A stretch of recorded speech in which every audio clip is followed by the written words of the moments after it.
Модон Шаниу манай эртний өмнөх 234 онд Түмэн Шаниугийн ууган хүү болж мэдлжээ. Модоныг төрөх үед Хүннүү Түмэн Шаниугийн дор уналтын байдалтай байсан аж.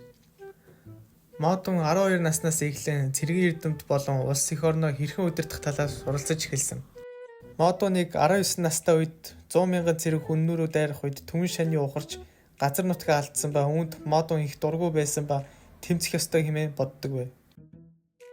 Хүннүү хэдэн талаасаа бүслэгдэхийн эрэхэнд өв залгамжлагдах ёстой байсан 20 настай Модоныг буюу өөрийнхөө хүүг Түмэн Шаниу Юэжиг гэх улсад инхий гэрээ маягаар бэлэг тэмдэг болгон өгдөг. Харь улсад ослогдсон Модон амьдралын хатуу хөтөөг үзэн ус хонцсон болон аавынхаа зөөлөн хүчний бодлогод цэг тавихаар шийднэ. 2 жил болоход Түмэн Шаниугийн баг хатан өөрийнхөө хүүг хаан болгохын тулд хор утгаж Түмэн Шаниугаар Юэжигийн хэсэг газар руу давталуулдаг. Энэ нь мэдээж Модоныг замаасаа зайлуулж тэнд нь алуулах төлөвлөгөө байсан ч Модон харь улсаас зугтаж амждаг. Зугтаж ирсэн Модонд аав нь 10 мянгатын ноён болгосон боловч угсаа залгамжлах талаар дуурдаггүй. Энэ үед Модон шийдэж өөрийнхөө хийх гэж буй зүйл цэргүүдэд нэгтгэх ёстой юм байна гэж үзээд цэргүүдэд хандан хэлдэг. Миний харвсан зүг та нар харах ёстой, эсбөгөөс цаазлан гэж хэлнэ. Ингэж хэлээд өөрийнхөө хүлэг морилгоо харна. Учрыг нь сайн ойлгоогүйсэн цэргүүд зарим нь харваж, зарим нь харуулгүй үлддэг ба харуулгүй үлдсэн цэргүүдийг бүгдийн шууд цаазалдаг. Хэсэг хугацааны дараа мөн л нэг бэлтгэл дээр Модон цэргүүдэд зоглуулад өөрийнхөө хатны зүг харавхад мөн л хэсэг цэргүүд харуулгүй үлдэнэ. Дээж тэгээд цаазлуулах нь тодорхой. Эцэст нь Модон эцгийнхаа зүг харамгт цэргүүд бүгд харавдаг ба өөрийг нь хорлох төгсөн аавынх нь баг хатан мөн эцэг нэгт дүүгээ хороодог.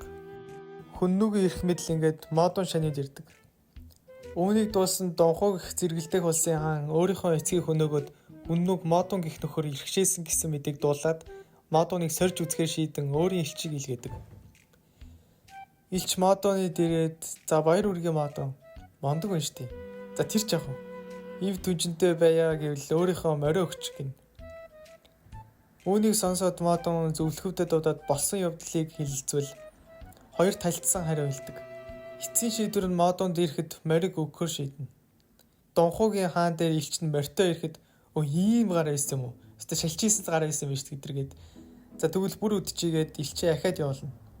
Илч ирээд "За баярлаа. За бүр эвтэй бай" гэвэл "Хатнаа өг." Модон мөн л зөвлөхүүдэд дуудахад ахаад л талцдаг ба Модон хатнаа өгөхөр шийднэ. Илч энэ удаад бүр хатныг нь дагуулад ирэхэд дайн хийх гэж байсан Донхогийн хаан хөхрөөд "За тэгвэл зүгээр дайн хийхгүйгээр л газрын шууд ингээд авчих юм байна" гэд илчээ дахин нэг удаа илгээнэ. Илч ирчгээд "За Модон өмнөх бэлгэмж өстө баярлаа. Гэтэ ер нь үрдийн эвтэй байя" гэвэл "Одоо хилийнхаа хэсэг газрыг өг" гэнэ. Модон жахин зөвлөхүүдэд дуудаад ярилцахад ихэнх нь газрыг өг гэдэг. Учир нь тэр хэсэг газар нь зилүүд маш хуурай тул хэрэггүй газар гэлцдэг. Гэвч энэ үед Модон сэлмээ суглаад газрыг өг гэсэн зөвлөхүүдэд шууд хороогоод газар бол улсын үндэс гээд мориндоош мордоод дайдахаар хөдлөнө.